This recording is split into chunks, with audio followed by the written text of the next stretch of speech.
What's up, guys? This is Mike of secretsofthefed.com, and I'm here with Patrick McNight again.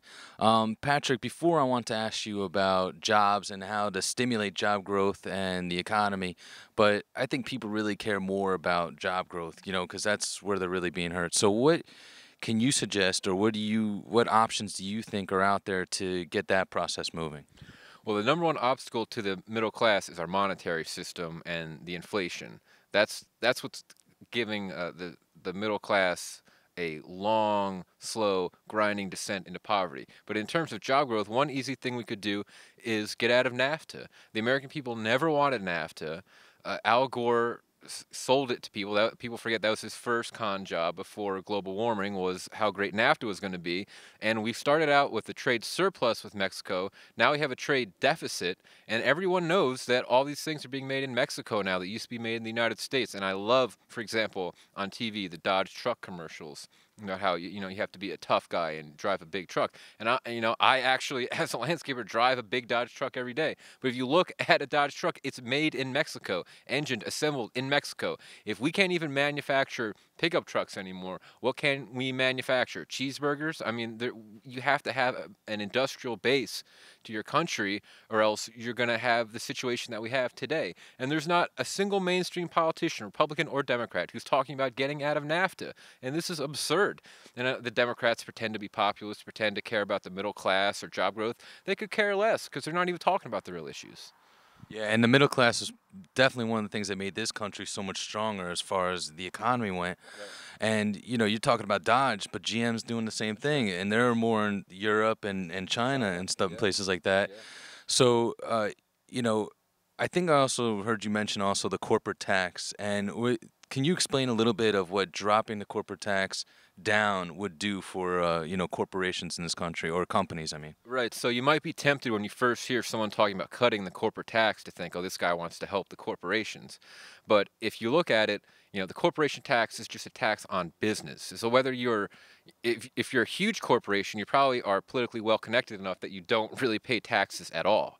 So really, which of course is a terrible crime. But if you're a small business, you still pay a corporate tax. If you're a medium-sized business, you pay a corporate tax. The issue is that we have the highest corporate taxes in the world. It's something like 35%. So if you're a business, why on earth would you choose to bring your jobs to America for the privilege of paying the highest tax rate in the world? I mean, that makes no sense. We're going out of our way to discourage business instead of going out of our way to encourage business. This is more big government. This is more socialism. This is what's hurting our economy. We need the government to get out of the way and let the people and the market fix itself. Because every time the government steps in with a solution, they make things 10 times worse. Yeah, that is the government does seem to make things worse, and sticking with that, as far as how the government makes things harder for companies. If you look at Obamacare and the penalties that'll be on there if they don't provide health care, I've actually heard small business owners in New Jersey saying that they'll simply just drop health insurance for their employees because it's cheaper to pay the penalty than Right. it is to pay for the medical insurance. Can you speak on that? That's true, and this is one of the unintended consequences that always happens with a law like this. For example, if you have to have 50 employees for it to apply to you, if I had a business with 52 employees, why wouldn't I fire two or three of them? And if I had a business with 49, why would I ever hire someone else if I'm going to be penalized? I mean, that makes no sense. But I'm the only candidate in the New Jersey 7th District who is against government health care. I mean, what a frightening fact. I mean, the Republicans, the Democrats, they all think that it's in the best interest, or they claim to think that it's in the best interest of the American people if we take their health and well-being and put it under the management of the United States government, which, aside from all its crimes that it commits every day in our name, is the most bankrupt institution in history. It's $16 trillion in debt. And so the politicians and their infinite wisdom think, gee, let's see, we should put that institution in control of people's health. I mean, to me, that sounds like the biggest recipe for disaster I've ever heard in my life. And my position on healthcare is you can't isolate the problem of healthcare from the problem of poverty generally. The reason people can't afford health care is the same reason they can't afford anything else. It's because they're broke. So let's stop addressing the symptoms. Let's start treating the disease, which is this Federal Reserve System that makes us serfs in our own country, is totally antithetical to everything this country was founded on, and which is not sustainable. And either we kick the can down the road, the can gets bigger, and it lands in our children's laps, or we stand up and we do what's right and we fix what's wrong now so our children don't have to. That's what I advocate. Uh, to me, that's common sense, but of course, in Washington, D.C., common sense is the least common thing in the world. Yeah, well, I think you're right. We do seem to attack the side effects of the problems that we have, and instead of the actual problem itself, and excuse me.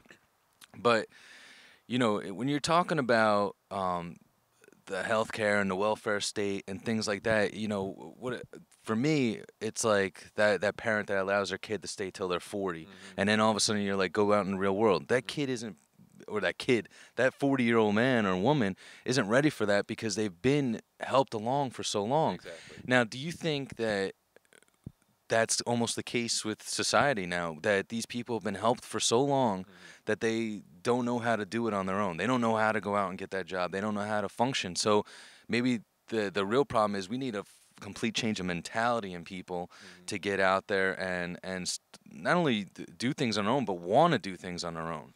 I totally agree with you, and that is the real problem, is our own mentality and our own consciousness. We want to be taken care of like children. Well, guess what? The government's going to take care of you all right, and you're going to end up with no rights and no money, and it's really sad in a way, because all these programs are done playing on people's good intentions. Because Americans, I still believe, are honest, good people, but they play on our good intentions and they manipulate it for their own gains. J.P. Morgan administers the food stamp program. They make money when there's more people on food stamps. They get you coming and they get you going. We have 50 million Americans on food stamps. Is that good? The Democrats are proud of this. Why are you proud of that? That's a terrible statistic. People say, it's not as bad as the Great Depression because there's no bread lines. Well, yes, there are. They're electronic bread lines. That's what food stamps are. And you can have all the good intentions you want, but there's a famous road that's paved with those intentions. That's the road we're on. You go to somewhere where the welfare state is in full swing. You go to Camden, New Jersey, where I lived for a year. You tell me that the welfare state is helping those people. No one can convince me of that. The welfare state makes people dependent, and if you're dependent, you're not free. Another thing is we have so many people who are unhappy and depressed and on these drugs. Maybe the reason people don't have meaning in their lives is because they have no purpose, they have no function, they have no accomplishments because they're paid not to work by the government. We give people incentive not to work, and we punish people who do work. And then so people sit around, get a check, and they're unhappy. Well, of course you're unhappy, because that's not what life is about, getting a free check from someone. That's really, you're not getting it from the government. You're getting it from your children and your grandchildren.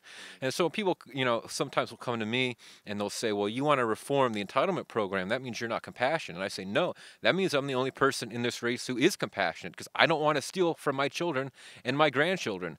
And, supposedly we're a Christian nation, and as a libertarian, I believe in a strong separation of church and state, but I believe there was a man who lived about 2,000 years ago and said that you give a man a fish, he'll eat for a day. You teach a man a fish, he'll prosper for a lifetime. Well, our entire entitlement program is built around giving people fish for a day, and then we act surprised when it doesn't work. So, the intentions don't matter. What matter are the results. And welfare doesn't help poor people. Welfare hurts poor people. It keeps them poor, and it makes more people sink into poverty. We need to understand this. Yeah, that's probably where people are lost. I think you said it right. They work on people's sympathies, and they say things like, excuse me, even when it comes to welfare or civil rights or all these things, they're like, no, because these people starve if you don't do it, or these people won't have any jobs if you don't do that. And I'm not putting down the programs or the fact that these people shouldn't be able to do that.